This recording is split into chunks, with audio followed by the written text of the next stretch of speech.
Nobody tells you what it costs to stand in the light. They see the photographs, the pressed wool, the careful smiles, the way a hand rests at the small of a back like it belongs there, like it has always belonged there. They see the gold braid on a uniform and the glint of a tiara, and they think, those people never carry anything heavy. But I was there. I was close enough to count the shallow breaths. Commonwealth Day is many things. It is flags, and it is anthems. And it is the particular Anglican silence of Westminster Abbey that sits on your chest like a polite stone. It is the mathematics of protocol. Who walks first, who bows, who does not bow, who stands 3 inches to the left, and why. It is thousands of years of history agreeing to pretend the present moment is ordinary. And in the middle of all of that, perfectly lit, perfectly placed, 2 people trying not to fall apart. This is what I saw. This is what I recorded in my log that evening. The hand still unsteady, the pen making marks I had to decode the next morning like a stranger's handwriting. Catherine, William, a king in his grief, a queen learning her weight, and a day that looked from the outside like ceremony. From the inside, it was something else entirely. The Abbey was already full when I arrived. I have attended state occasions before, enough to have developed a professional numbness to the choreography of importance. The way power arranges itself in a room, so you feel it without being told to.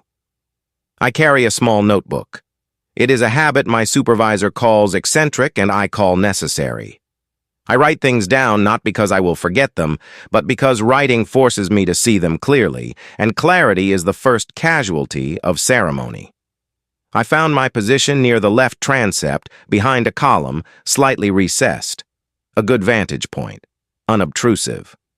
I could see the central aisle, the choir, and most critically, the royals' entry route, the long walk that those people take while the rest of the room holds its breath and pretends not to stare. I had been briefed. I knew the context. This was the first Commonwealth Day service since the King's cancer diagnosis had been made public. The first major collective appearance since the family had become, in the eyes of the world, suddenly fragile. The first time the public would see them not as symbolic permanence, but as people. People with bodies that failed, and with calendars that had been dismantled and rebuilt around treatments, with the particular specific exhaustion that comes from illness meeting obligation with no room to negotiate between them. I knew the facts. I was not prepared for the walk. They came in sequence, the Waleses first, ahead of the king and queen, which was itself a kind of communication. I have learned to read processions the way other people read faces. The order matters. The distance between bodies matters.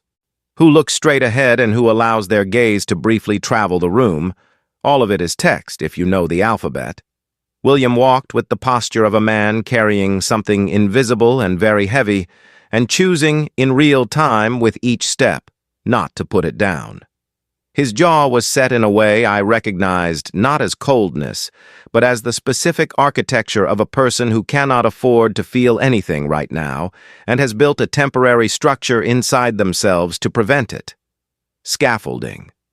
And the kind that is only there because the real walls are still being repaired. Catherine was something I did not expect.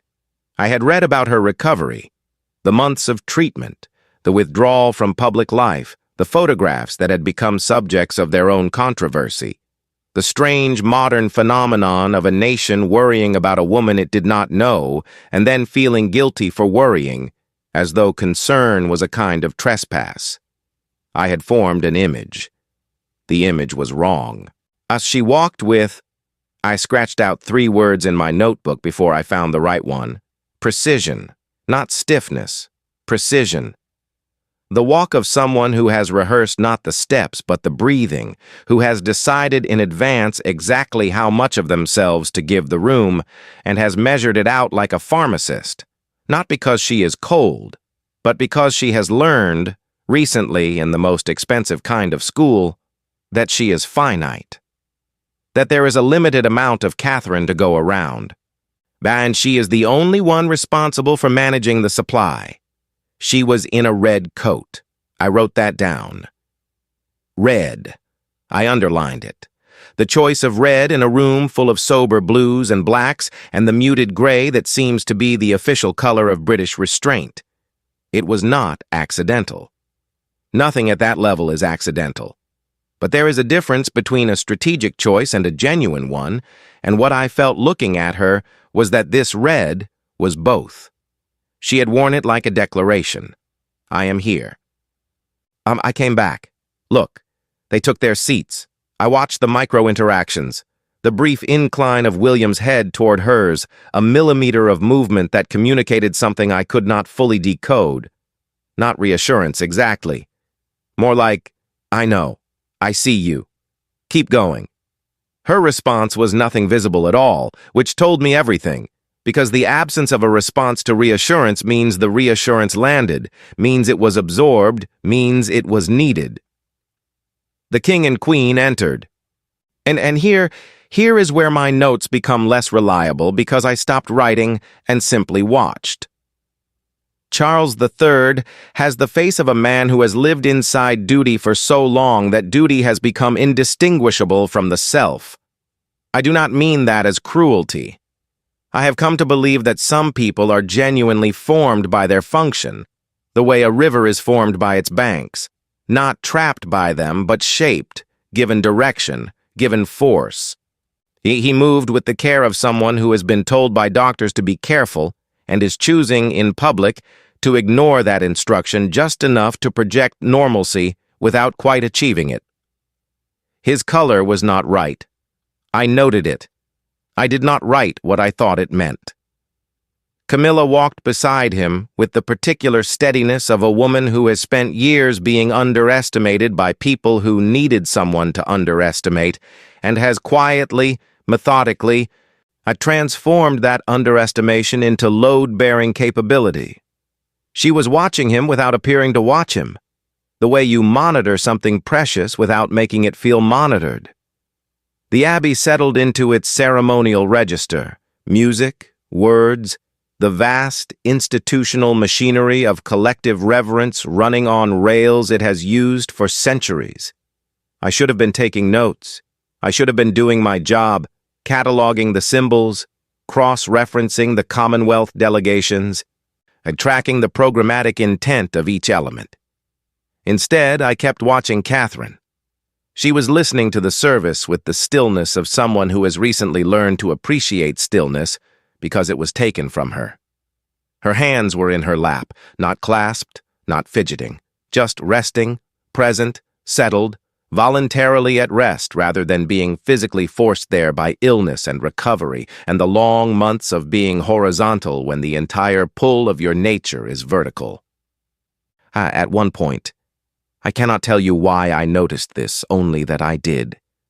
She turned her head very slightly toward William, not a full turn, a few degrees, and the corner of her mouth moved in a way that was not quite a smile. He did not look at her. He was facing forward, but his hand moved from his knee to hers and stayed. 4 seconds, maybe 5, then back. I wrote in my notebook, the hand, note the hand. I have attended state occasions before, and I have watched monarchs and presidents and generals perform their public functions with the precise emotional rationing that power requires. I have never before felt, in the middle of a ceremony, that I was witnessing something private. The service moved forward. The representatives of 56 nations rose and sat and processed and spoke, and the Abbey held all of it, the weight of the room increasing with each element until it was less a building than a container for accumulated human significance, packed dense, the air itself thickened with meaning. I kept taking notes, but my pen kept stopping. The honest truth is that I did not know, going into that Abbey, what I was looking for. I had a professional assignment. I had a credential badge and a position, and a set of things I was meant to observe. I had, as I always do, on my small notebook with its narrow, ruled lines. I did not expect to spend the morning watching two people hold each other up by barely touching. I did not expect to understand something about endurance I had not understood before. That it is not always the dramatic kind, not always the gritted teeth and the clenched fists and the dramatic forward momentum. Sometimes endurance is a coat the color of a declaration. Sometimes it is 4 seconds of a hand on a knee.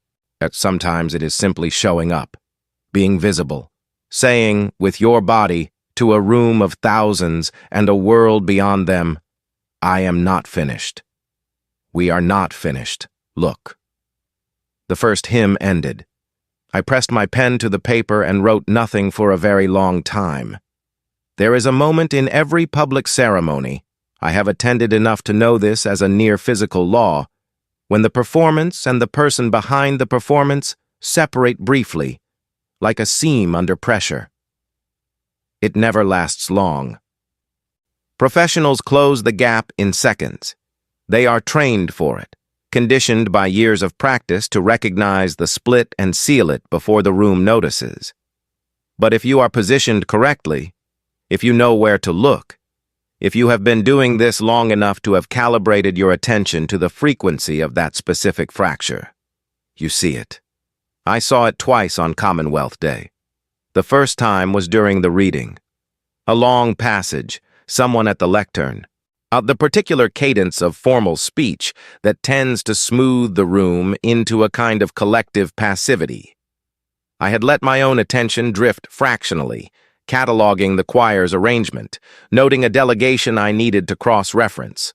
A standard professional moment of managed distraction. Then I looked back at Catherine and the seam was there, briefly, nakedly. She had turned her gaze away from the lectern, not dramatically, not in a way anyone in her eyeline would have clocked. And she was looking at nothing. At the middle distance. The specific unfocused gaze that does not indicate inattention but its opposite. Too much internal attention. A mind arriving somewhere it hadn't planned to go and stopping, caught, unable to immediately navigate back to the surface. I have seen that look on people who have been seriously ill. I have seen it on people who are in the process of understanding something large and difficult that cannot be fully understood all at once, and so keeps arriving in installments, each one a small ambush. The look that means, I thought I had processed this. Apparently I have not finished. It lasted perhaps 3 seconds. Then she straightened. Not visibly, not with any external shift in posture, but straightened inwardly, which is the harder kind. Her gaze returned to the lectern. Her hand stayed still in her lap. The seam closed. I wrote in my notebook. She came back. She brought herself back. This is the thing about resilience that is almost never included in the public accounting of it. The labor. Not the visible recovery, the triumphant return, the photograph of someone standing again. But the moment before. The moment when you feel yourself beginning to go somewhere internal and uninvited, and you have to make an active, effortful, and completely invisible choice to stay present, to remain where your body is, to not let the ghosts of the last year pull you out of the abbey and into the room where you heard the diagnosis, or the room where you told your children something that changed the shape of their faces, or the room where you lay in a hospital bed at 42 and tried to calculate what you still owed the world and what the world owed you, and whether those numbers would ever balance. Nobody in that abbey saw what I saw. And that is the point. That is the entire architecture of public duty. The work is invisible so the presence can be clean, so the people in the pews can receive the image of composure without being burdened by the cost of it. I found myself briefly irrationally angry on her behalf. I noted that in my log later. I flagged it as a professional irregularity. Personal response to observation. Anger. Review source. Though the source was something I could not fully articulate, until the second time the seam appeared, and the second time belonged to William. It happened during the procession of Commonwealth youth representatives, a long choreographed movement of young people up the central aisle, dozens of them, from every corner of the 56 nations. I had been watching them, noting the delegation compositions, maybe the particular solemnity of the younger ones who were clearly aware they were inside a historic moment and were holding themselves with the sweet, uncomfortable gravity of children trying to match an occasion. One small girl, she could not have been more than 10, representing one of the Pacific Island nations, in a bright yellow dress that was absolutely wrong for the Abbey and absolutely right for everything else, walked with her chin up and her program held in front of her like a shield. I wrote, "Yellow dress. She knows she belongs here." And then I looked at William. His face had opened, not dramatically, not a smile, not a visible reaction a camera would catch and caption, but open. The scaffolding I had noted when he walked in, the internal architecture of managed composure, had shifted just for a moment to let something through. He was watching the children process, and the thing that had come through the scaffolding was tenderness. Raw and unguarded and slightly undone. Yeah, the way tenderness always is when it catches you before you've had time to decide whether to feel it. I knew, watching him, that he was thinking about his own children. I knew it the way you know things that are not told to you. George, Charlotte, Louis. Somewhere not in this building, at school probably, in the ordinary machinery of their ordinary days, and unaware that their father was sitting in a state ceremony, watching someone else's children walk a historic aisle, and feeling the specific grief of a parent who is performing the functions of dynasty, while also being, underneath all of it, simply a man who loves his children and who has spent the last year inside a sustained, slow-motion emergency that his children are old enough to partially understand and young enough to not fully survive without damage. The tenderness lasted longer than Catherine's seam had. 4, 5 seconds, maybe more. Then the scaffolding came back up, and here is what I could not write in my notebook, not in that moment. I could only write it later in my flat, with a glass of water I kept forgetting to drink. There is a particular loneliness in public grief.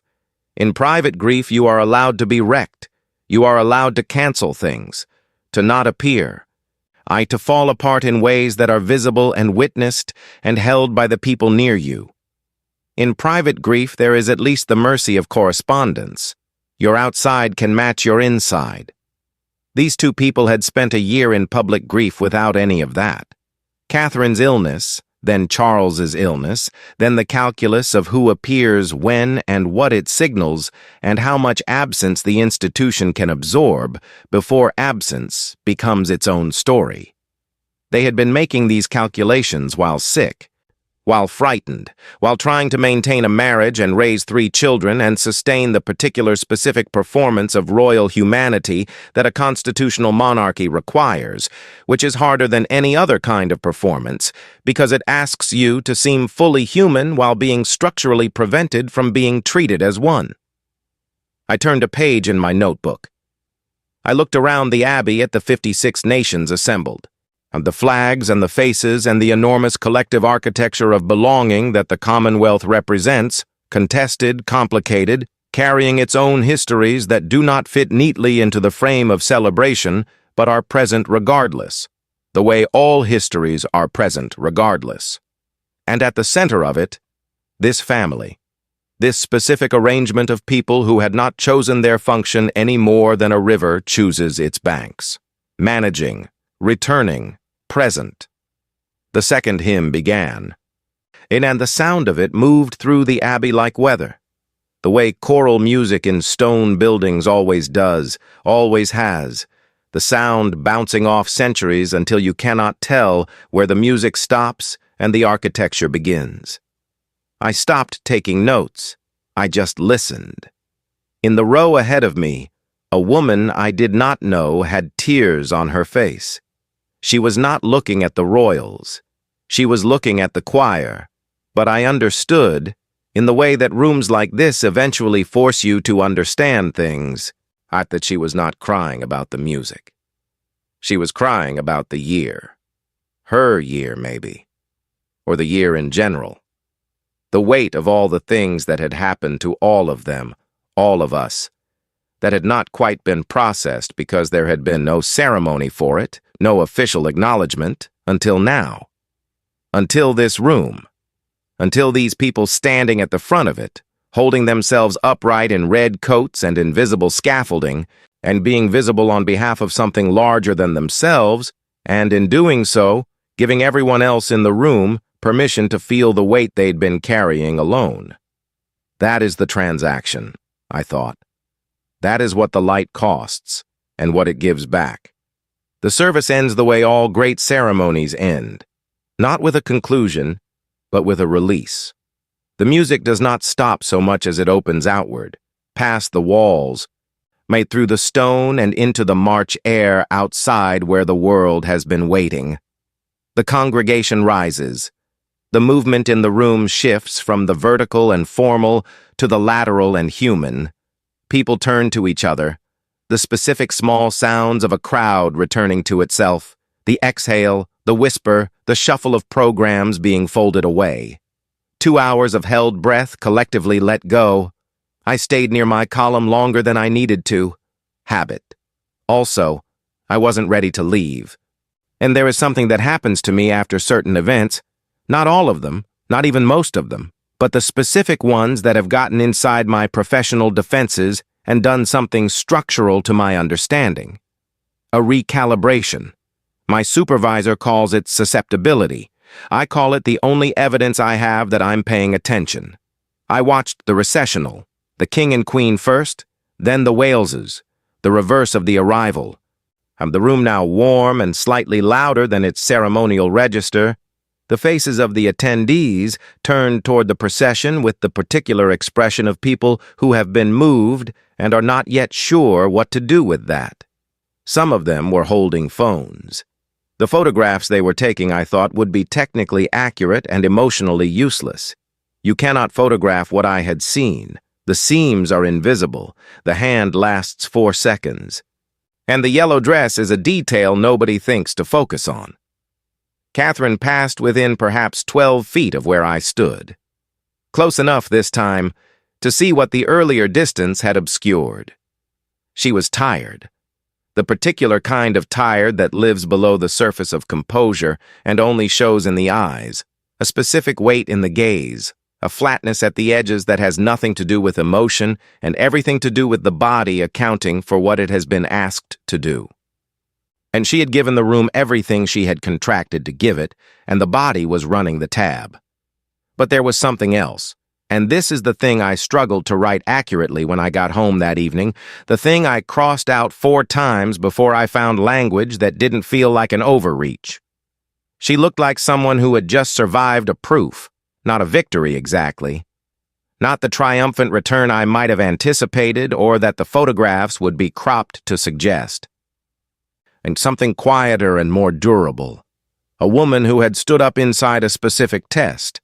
This room, this day, the full symbolic machinery of a monarchy watching to see whether she was still capable, and had not collapsed, had not diminished, had in fact held the thing she was asked to hold without spilling any of it in public, and now knew that she was capable of that. Now had the evidence. I am careful with the word resilience. It has been used so many times in so many contexts that it has become a kind of ambient wallpaper, present everywhere, registering nowhere. I try not to reach for it, but watching her process down that aisle, I could not find a word that was more accurate, and I have been looking since. William walked beside her and slightly behind, half a step, which is the official choreography of the recessional, the Prince of Wales yielding a fraction of the spatial precedence in public settings. But his hand was at the small of her back, not gripping, not guiding, present. There is a version of that gesture which is performance, the performance of a united front, the deliberate staging of togetherness for the cameras that were tracking the procession. I am trained to identify that version. I have seen it at enough state occasions, cataloged the particular quality of staged affection, the overly legible warmth of people putting on warmth for an audience. This was not that. And this was two people who had been through something that could not be staged and had come out the other side still choosing to be beside each other, which is different from being beside each other because the ceremony requires it, which is different from being beside each other because it is the path of least resistance. The choosing is the thing. The choosing when you are exhausted and tested and running on the last reserves of yourself, the choosing is the thing that carries weight. I closed my notebook. I stood there for a moment in the slowly emptying abbey, my pen in my hand, surrounded by the departing delegations and the fading music, and the particular specific silence that fills a large stone room when ceremony has finally departed it. I went back through my notes that evening at my kitchen table, the window behind me showing a gray London sky doing nothing in particular. I have a system for processing events like this. I categorize, I cross-reference, and I locate the observation inside the larger institutional context. I write the formal record. The formal record does its job. It is accurate and it is useful, and it will be filed somewhere that someone may or may not read. But I also keep a secondary log. Unofficial. Handwritten in the back pages of whatever notebook I am using. My supervisor does not know about it. It is where I put the things I cannot fit into the formal record because the formal record has no category for them. The yellow dress, the 4-second hand, the seam closing. I sat with the secondary log open for a long time before I wrote anything. What I kept returning to was not the ceremony itself, not the abbey or the anthems or the 56 flags, but the moment I had clocked and then not known what to do with, now which was the moment during the procession when Catherine turned to William and the corner of her mouth had moved. It was not a smile, or it was something that had learned to travel in the body language of a smile without being one. Something older than happiness and less dependent on circumstances. Recognition, maybe. Or the micro-expression of two people who have been in the same trench long enough to have developed a private communication system that operates in fractions, half degrees of the mouth, millimeters of the hand, the specific angle of a glance that means, I see this for what it is. You see it too. We are still here.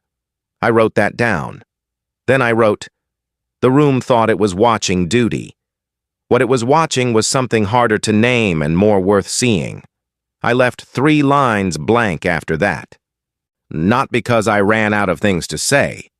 Because some things I have learned are better held in the space before you say them. The formal record was filed by 9 o'clock. The secondary log I left on my kitchen table, the page still open, the pen resting across it. In the morning when I came back to it, I had nothing to add. It felt complete. My pen makes marks I sometimes cannot decode, not because the handwriting is illegible, but because the things I saw resist the categories I was trained to put them in. I keep taking notes anyway. It seems at this point like the only honest response.